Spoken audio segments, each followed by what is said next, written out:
Assalamualaikum warahmatullahi wabarakatuh.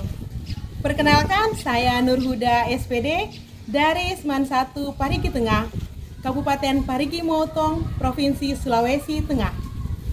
Praktik baik yang saya lakukan kali ini yaitu pembelajaran berbasis digital dengan menggunakan strategi pembelajaran mendalam.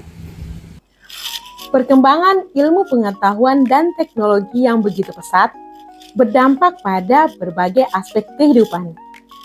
Dalam bidang pendidikan, perkembangan ilmu pengetahuan dan teknologi terlihat pada berubahnya proses pembelajaran di kelas.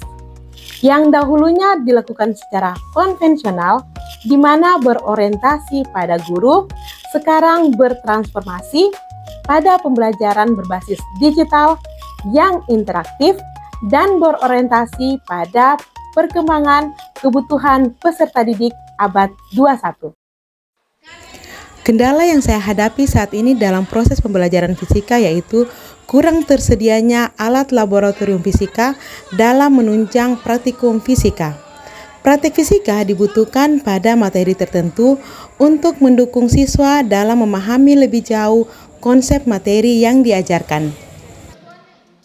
Praktikum fisika juga dapat mengembangkan keterampilan berpikir ilmiah dalam memecahkan masalah dan memberikan pengalaman langsung dalam menerapkan teori yang dipelajari. Sehingga saya menemukan solusi, yaitu pembelajaran berbasis digital dengan menggunakan aplikasi simulasi virtual, yaitu PET. Kegiatan pembelajaran diawali dengan doa bersama.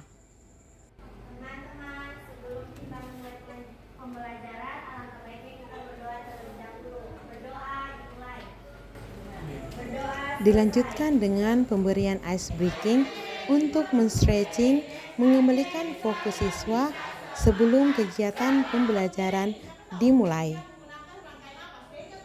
Pada tahap eksplorasi awal, saya memberikan pertanyaan pemantik seputar alat-alat teknologi yang berkaitan dengan materi di mana sering dijumpai oleh siswa dalam kehidupan sehari-hari.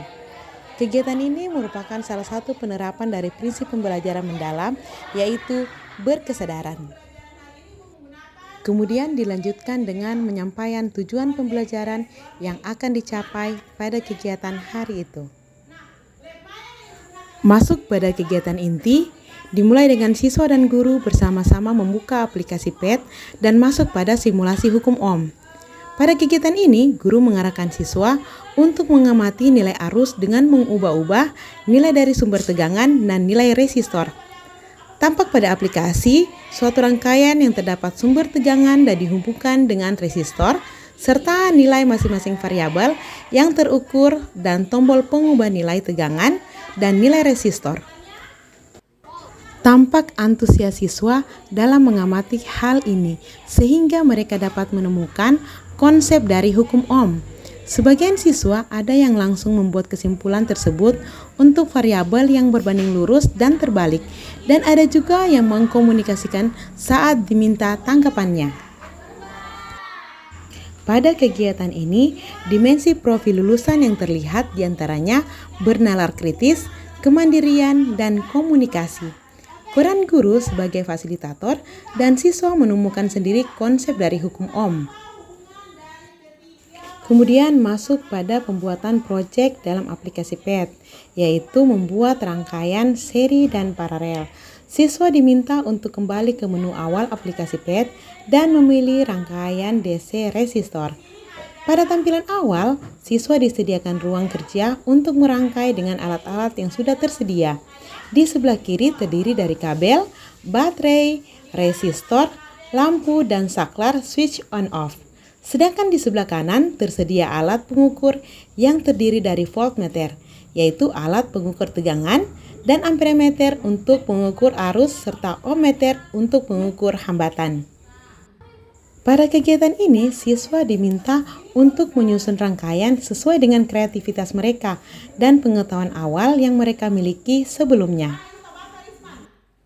Ada juga siswa dengan rasa penasaran menaikkan sumber tegangan sehingga muncul api di beberapa titik pada rangkaian. Saya kemudian menjelaskan mengapa rangkaiannya terbakar dan hal itu tidak boleh dilakukan pada praktikum nyata karena berbahaya. Setelah memastikan semua siswa telah berhasil membuat rangkaian sederhana resistor secara seri, guru kemudian meminta siswa untuk melakukan screenshot atau tangkapan layar terhadap rangkaian yang telah dibuat, kemudian mengirimkan pada link tugas yang telah diberikan. Proyek berikutnya yaitu menyusun rangkaian resistor secara paralel menggunakan ruang kerjasama pada aplikasi PET dengan tampilan alat dan bahan yang sama. Siswa kembali berkreativitas membuat rangkaian secara mandiri. Guru tetap memberikan contoh awal bagaimana susunan rangkaian resistor secara paralel. Kreativitas siswa terlihat saat ada beberapa siswa yang menggunakan saklar lebih dari satu. Dia mengamati ternyata saat saklar di rangkaian bawah yang dihubungkan dengan titik cabang dimatikan, lampu yang terhubung dengan saklar tersebut tetap menyala. Hanya saja lampunya tidak seterang saat saklar dinyalakan. Sedangkan saat saklar di rangkaian atas yang kabelnya terhubung langsung dengan sumber tegangan dimatikan, ternyata kedua lampu mati. Saat mereka sempat bingung, saya tanyakan mengapa demikian. Kemudian guru membantu mereka menganalisis kembali rangkaiannya dan memberikan pertanyaan-pertanyaan panduan untuk mereka menemukan sendiri jawabannya. Di kegiatan ini, siswa mengaplikasikan konsep yang mereka dapatkan ke dalam hal baru, yaitu rangkaian virtual, dan terlihat dimensi profil lulusan yaitu bernalar kritis, kreativitas, kemandirian, dan komunikasi. Sebelum masuk pada tahap evaluasi, beberapa orang siswa diminta untuk presentasi ke depan, menjelaskan rangkaian yang telah dibuat, serta perbedaan antara rangkaian seri dan paralel yang telah mereka susun. Kemudian siswa diberikan soal terkait pemahaman mereka setelah melakukan kegiatan ini. Pada tahap evaluasi, siswa memberikan jawaban yang beragam. Ada yang menjawab secara singkat, ada juga yang menjawab secara lengkap. Secara garis besar, seluruh jawaban siswa mengarah pada tujuan yang sama yang menggambarkan bahwa mereka telah memahami materi yang telah dipelajari sesuai dengan kegiatan dan proyek rangkaian sederhana yang telah mereka lakukan. Pada kegiatan penutup, siswa dan guru bersama-sama membuat kesimpulan dari materi dan kegiatan pembelajaran yang telah dilaksanakan sesuai dengan tujuan pembelajaran.